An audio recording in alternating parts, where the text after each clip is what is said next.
뉴젠. 샬롬, 뉴젠 중등부, 고등부 친구들, 한 주 잘 지내고 있나요? 오늘도 하나님의 말씀을 통해 우리 청소년부 친구들에게 하나님의 은혜가 충만하길 소망합니다.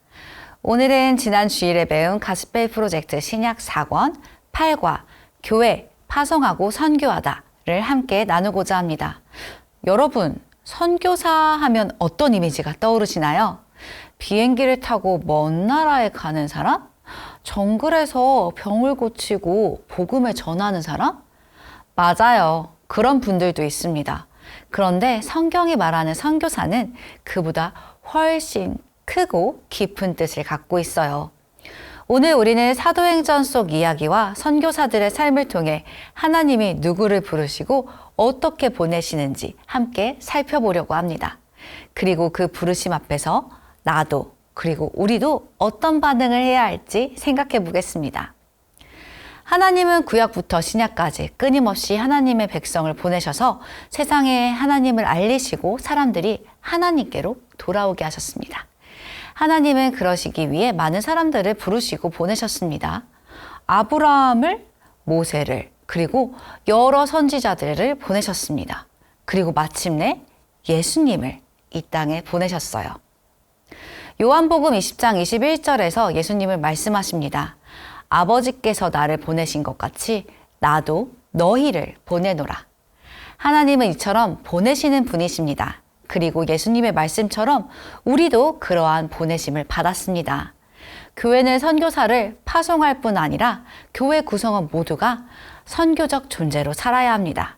나 자신이 그 보냄받은 자임을 기억하는 것, 그것이 바로 선교의 시작입니다. 사도행전 13장에 보면 안디옥 교회가 기도하고 금식하는 중에 성령님의 음성을 듣습니다. 바나바와 사울을 내가 부르니 따로 세우라.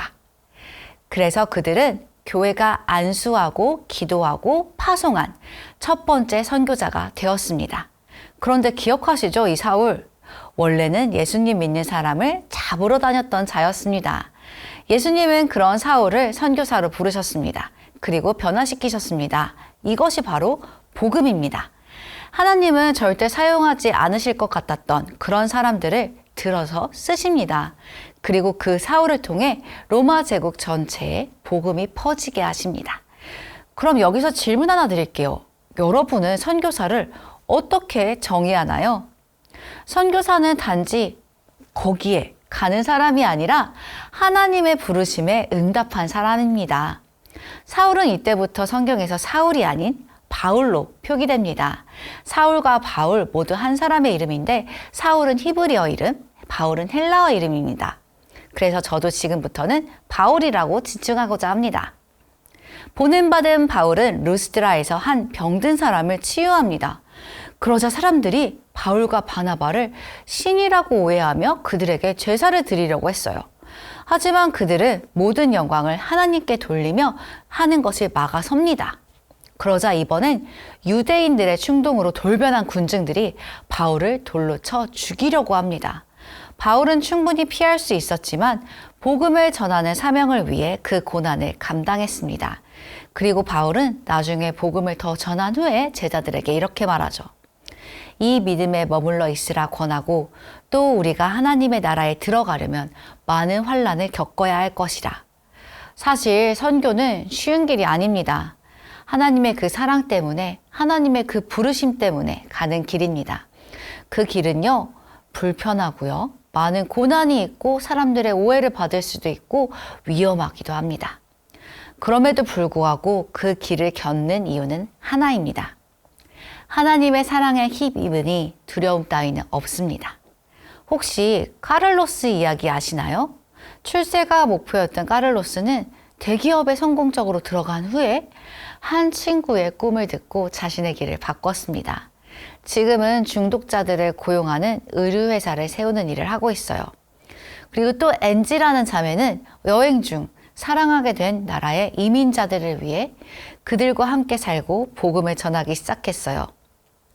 우리 주변에도 이처럼 각자의 자리에서 복음을 들고 사는 분들이 계십니다. 그분들이 바로 선교사입니다. 그리고 여러분도 지금 그리스도의 복음을 들고 학교로, 가정으로 파송된 선교사입니다. 복음을 전하는 자, 하나님의 사랑을 입증하는 자로 지금 여러분이 계신 그 자리에서 바로 부름을 받은 것입니다. 사랑하는 여러분, 복음은 세상 끝까지 전해져야 하고 하나님은 여전히 이를 위해 누군가를 보내고 계십니다. 그리고 그 누군가에 여러분도 포함됩니다. 오늘 하나님 앞에 이렇게 함께 고백하시길 바랍니다. 주님, 제가 어디로 가야 할지 아직 모르겠지만 보내신다면 저는 순종하겠습니다. 저를 보내주세요. 이렇게 고백하며 하나님께서 부르신 그 자리에서 믿음을 지키고 복음을 전하는 한 주 보내시길 축복합니다. 함께 기도하시겠습니다. 보내시는 하나님, 주님은 저를 이 시대의 선교사로 부르셨습니다. 학교와 교회 그리고 세상 속에서 복음의 향기가 되게 하시고 필요하다면 제가 가야 할 곳에서도 순종하게 하소서. 저를 통해 예수님의 사랑이 곳곳에 전해지게 하소서.